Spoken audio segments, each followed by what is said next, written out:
안녕하세요. 어느덧 지상편 스프린트 1의 마지막 강의네요. 강의를 시작하기 전에 강사 소개 때 말씀드린다고 했던 내용 중에 하나인 정규직에서 프리랜서로 전향을 한 얘기를 해드릴게요. 태민 대리님, 퇴사 사유를 뭐라고 적을까요? 7년 전 두 번째 회사를 나오면서 인사 담당자가 저에게 했던 말이에요. 이때 제가 답변을 했던 얘기를 말씀드리겠습니다. 저는 여러 산업을 대상으로 SI 프로젝트를 하는 중견기업에서 일을 하다가 규모는 작더라도 한 도메인만 전문적으로 하는 회사에서 일을 하고 싶어서 첫 이직을 했어요.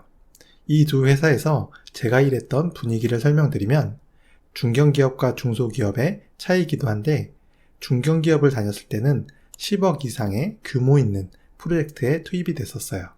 한 프로젝트가 시작되고 끝나기까진 몇 가지 단계가 있는데 각 단계마다 여러 사람들이 투입이 되고 인프라 세팅까지 끝나면 저 같은 개발자들이 투입이 돼서 개발을 시작을 해요. 이후 유지보수는 회사에서 운영만 전담을 하는 팀이 하기 때문에 저는 시스템이 오픈이 되면 다음 프로젝트로 넘어갑니다. 반면 중소기업은 큰 프로젝트를 따기가 힘들고 1, 2억 단위의 프로젝트를 여러 개 수주해요. 그리고 이 프로젝트를 동시에 진행하는데 규모가 작다고 빠지는 절차는 없어요. 그래서 통상 한 명이 여러 가지 역할을 하는 건 기본이고 저 역시 개발을 한 이후에 유지보수 업무도 이어서 했습니다. 그리고 특정 도메인 전문 회사니까 비슷한 프로젝트가 수주가 되기 때문에 인프라 환경 세팅도 비슷해서 이전에 개발을 하면서 인프라 경험을 해봤다면 다른 프로젝트에서는 인프라 세팅을 할 기회도 주어져요. 이 일을 할 당시에는 부담이라고 생각을 했었는데 지나고 나서는 좋은 기회였다고 말할 수 있는 부분이고 이후에 개발과 운영을 하게 되는데 이러면 내가 운영을 맡고 있는 사이트 숫자가 자연스럽게 내 프로젝트 이력이 됩니다.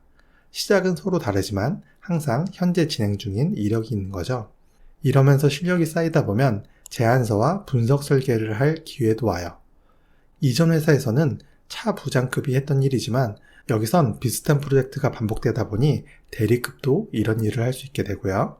그럼 전 여러 프로젝트에서 각기 다른 역할로 일을 하게 되는데 하루 일과는 낮에는 A 프로젝트 개발을 하다가 이따금씩 B 프로젝트 운영 업무 때문에 고객사에 가서 야간 패치 작업을 해요. 아니면 C 프로젝트에 제안서 작업을 하러 가던가요. 당연히 제 위에 몇 안 되는 선임들은 저보다 더 많은 일을 하고요. 아직도 제 맞선임이 담배를 한번 피러 갈 때 스트레스를 많이 받았는지 연초 3개를 연달아 피던 모습이 눈에 선하네요. 팀 실적을 달성하려면 여러 프로젝트를 해야 되기 때문에 팀원의 반은 관리자고 반은 개발자였는데 프로젝트를 진행하는데 부족한 인원들은 모두 프리랜서로 채워집니다. 그래서 한 팀의 정원은 10명이지만 사무실에는 20명이 근무를 하고 있다고 보시면 되고 대체로 개발자가 부족해서 프리랜서를 많이 쓰는 편이고 제안서나 기획자 그리고 전문 운영 담당자 등 특정 역할만 전담으로 하는 프리랜서도 있었어요. 근데 저는 2년차 때까지는 프리랜서를 그리 좋은 시선으로 보지 않았었습니다. 이유가 있는데 보통 프리랜서는 한 프로젝트 단위로 계약을 해요. 프로젝트가 많은 게 힘든 거지 한 프로젝트 단위로 볼 때는 일정이 그리 빠듯하진 않거든요. 그래서 프리랜서가 야근을 하는 경우는 별로 없었어요. 그리고 이 당시 프리랜서가 인력 시장에 풍부하지 않았기 때문에 회사가 을의 입장이었던 것 같아요. 정규직에게는 편하게 야근과 주말 출근을 얘기하지만 프리랜서한테는 미안한 마음으로 오늘만 야근을 해달라고 부탁을 합니다. 물론 그렇게 계약을 했으니까 이분들에게는 잘못이 없고 제 스스로가 상대적인 박탈감을 느끼는 건데 그래도 프리랜서가 개발에 투입이 되면 제가 업무 환경 세팅이랑 전체적인 아키텍처에 대해서 한동안 교육을 해줘야 됐거든요. 그럼 그렇게 소비된 시간만큼 저는 야근을 해야 되는 건 있죠.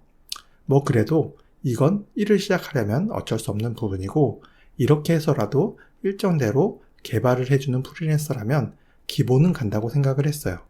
근데 남들에 비해서 본인이 월급이 적다고 한탄을 하시는 분들, 말로는 많은 것을 한 것처럼 얘기를 하지만 실제 소스를 까보면 복분만 좀 돼 있는 분들, 심지어는 들어온 지 며칠이 안 돼서 프로젝트 일정이 좀 촉박한다는 상황을 파악하고 관리자가 없을 때 짐을 싸서 돌아가시는 분들도 경험을 했어요. 이렇게 프리랜서에 대한 인식이 점점 안 좋아질 수밖에 없었는데 이때까지는 제가 프리랜서를 하게 될 거라고는 상상도 못했어요. 근데 3년차 때쯤 프리랜서에 대한 제 인식이 180도 바뀌는 계기가 있었습니다. 회사에 웬만한 정규직보다 근무일수가 많았던 프리랜서가 2명 있었어요. 두 분 다 프로젝트가 끝나면 다른 팀에서 데려가려고 대기를 걸어놨을 정도인데 우연히 이분 중 한 분이 있는 프로젝트에 제가 참여를 하게 됐어요. 잠깐 IoT에 대해서 간단하게 설명을 드릴게요. 여러 사물들을 플랫폼 서버에 연결시켜 넣으면 사용자는 이 플랫폼에서 제공하는 UI를 통해서 내 기기를 관리할 수가 있어요. 흔히들 쓰고 있죠. 저도 집에 들어가기 전에 핸드폰으로 에어컨이나 난방을 미리 켜놓는데 이런 게 다 IoT죠. 보통 회사마다 이런 플랫폼이 있고 자사의 제품들을 연동시키는데 연동하는 API 규격은 모두 다릅니다. OCI처럼 컨테이너를 만들 때 표준을 지키면 여러 컨테이너 런타임에서 가져다 쓸 수 있는 것처럼 IoT에는 이런 표준이 없으니까 내 제품을 타 회사 플랫폼에 붙일 수가 없어요.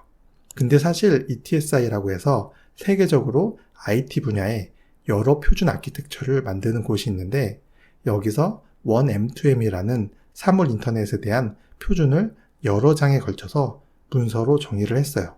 근데 쿠버네티스처럼 오픈소스가 있는 게 아니라 문서만 있기 때문에 이 표준을 사용하려는 회사에서는 문서를 분석해서 별도로 개발을 해야 돼요. 그래서 표준을 만드는 곳은 있지만 파급력이 약해서 큰 회사들은 그냥 자신의 제품에 맞게 규격을 정해서 씁니다. 제가 새로 투입됐던 곳이 이 표준으로 서비스 플랫폼을 만드는 프로젝트였는데 이 문서를 직접 분석해서 어느 정도 기반을 만들어 놓으신 분이 바로 이 프리랜서였어요. 팀에서는 정규직 한 명은 이 기술을 계속 이어나가야 된다고 판단을 해서 저를 조인시킨 거였는데 그래서 몇 달간은 출근하자마자 이분께 교육을 받는 게 제 하루 일과에 추가가 됐었고요. 이분은 꾸준히 문서를 분석을 하면서 업데이트된 기능을 계속 추가를 하시더라고요. 저는 이때 이렇게 자기 주도적으로 일하시는 프리랜서를 처음 봤습니다. 교육도 잘 받아서 저도 레벨업이 빨리 됐고 소스도 다 받았는데 저는 그 코드와 교육 자료들 덕분에 다른 프로젝트를 시작할 때 출발점을 엄청 앞당길 수 있었어요. 이런 일도 있었는데 우리나라에 TTA라고 해서 IT 표준을 담당하는 곳이 있어요. 어떤 회사에서 표준 기술을 적용해서 제품을 만들면 TTA에서 그 제품이 표준에 맞는지 테스트를 하고 인증서를 발급을 해주는데 이건 2016년도의 기사 내용이고 우리나라 통신 3사에 각각 IoT 플랫폼이 있고 모두 1M2M 표준을 적용했기 때문에 TTA의 인증을 받는다는 내용이에요.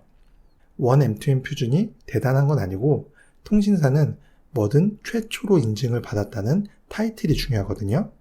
이때 결국 TTA에서는 같은 날 동시에 테스트를 진행하고 동시에 인증서를 발급을 해줬던 걸로 기억을 해요.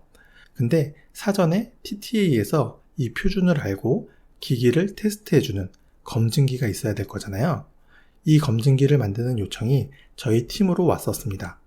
제작 기간이 짧았지만 저랑 UI를 담당하는 후임 둘이서 충분히 만들 수 있었는데 나중에 팀장님이 그 기간을 맞출 수 있을 거라는 기대는 하지 않았다고 하더라고요. 이게 다 이 프리랜서께서 기반을 잘 닦아준 코드가 있었기 때문에 가능했던 거고요. 이때부터 프리랜서에 대한 제 인식이 많이 바뀌었던 것 같아요. 프리랜서를 하더라도 이렇게 주도적으로 한 회사에서 인정을 받으면서 일을 한다면 매력적인 직업이라고 생각이 들었던 거죠. 근데 아무리 프리랜서가 좋아 보여도 해보지 못한 일에 대한 불안감이 있고요. 무엇보다 어렵게 정규직이 됐고 그동안 쌓아온 정규직 커리어를 버리는 게 정말 힘들죠. 그래서 정규직에서 프리랜서로 전향한다는 건 마음의 장벽이 엄청 높습니다. 하지만 그 장벽 또한 무너지는 일이 발생을 해요. 한창 지방 출장을 다닐 때 간혹 팀장님 차를 얻어 타고 갔었거든요. 근데 옆자리에 앉았지만 대화를 거의 하지 못했어요. 운전 중에도 임원들의 작업 지시나 다른 팀장들의 협업 전화들이 끊이질 않더라고요. 평소에도 바빠 보였는데 안 보일 때는 더 바쁘신 거죠. 저보다 제 선임이 일이 더 많았고 제 선임보다 팀장님이 더 일이 많았다는 걸 알기 때문에 저는 업무를 줄 때 불만을 느낀 적이 별로 없었어요. 그래서 과장 진급이 다가오기 전까진 저도 계속 정규직으로 남을 줄 알았습니다. 이때 저는 대리 마로봉이었고 다음 해에 과장 진급이 있었는데 회사에서는 프로젝트를 많이 수주를 해서 매출을 늘려야 되기 때문에 정규직이 개발을 하는 것보다 프리랜서를 밑에 두고 프로젝트를 이끄는 걸 더 선호하는 편이었어요. 그래서 통상 과장급부터는 관리 역할도 주어지기 시작합니다. 이 당시에는 제 시야가 좁았기 때문에 어느 회사를 가더라도 직급이 올라갈수록 관리자를 하게 될 거라고 생각했던 것 같아요. 저는 이때 개발이 너무 재밌었을 때였고 스스로 개발 실력이 무르익었다고 생각을 했어요. 개발을 깊이 아는 건 아니었는데 적어도 내가 만들고 싶은 기능은 뚝딱뚝딱 만들었거든요. 이때 개발을 오래 할 수 있는 돌파구가 바로 프리랜서였습니다. 다행히 어떤 프리랜서가 돼야지라는 롤모델도 있었으니까요. 그래서 이렇게 마음의 장벽이 깨졌고 과감히 사표를 낼 수 있었어요. 좀 살이 더 들어가긴 했지만 여기까지가 인사 담당자에게 제가 드렸던 답변이었고 다행히 바로 프리랜서 일을 구할 수 있었고 열심히 한 덕분에 저도 한 곳에서 3년 반을 일하다가 쿠버네티스가 더 잘하고 싶어서 더 큰 프로젝트로 떠나기도 했습니다. 제 강의 소개에 월급에 대한 임팩트가 강했겠지만 사실 처음부터 월급을 올리는 거에 대한 욕심이 없었어요.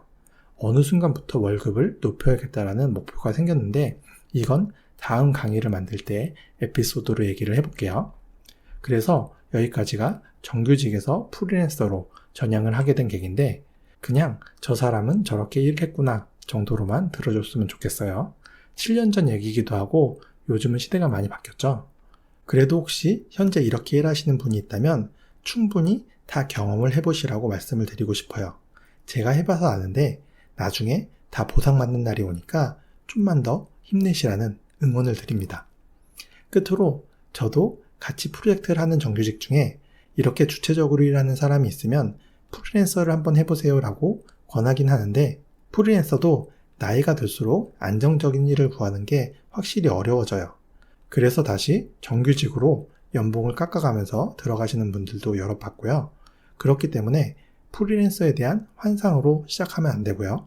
자신이 정말 주체적으로 일을 하는 사람인지 마음속으로 물어보세요. 그래야 나이가 들어서도 누가 일을 주지 않아도 스스로 일을 만들 수 있게 됩니다. 자, 그럼 여기까지고요. 이제 본격적으로 강의를 시작을 할게요. 집중해 주세요.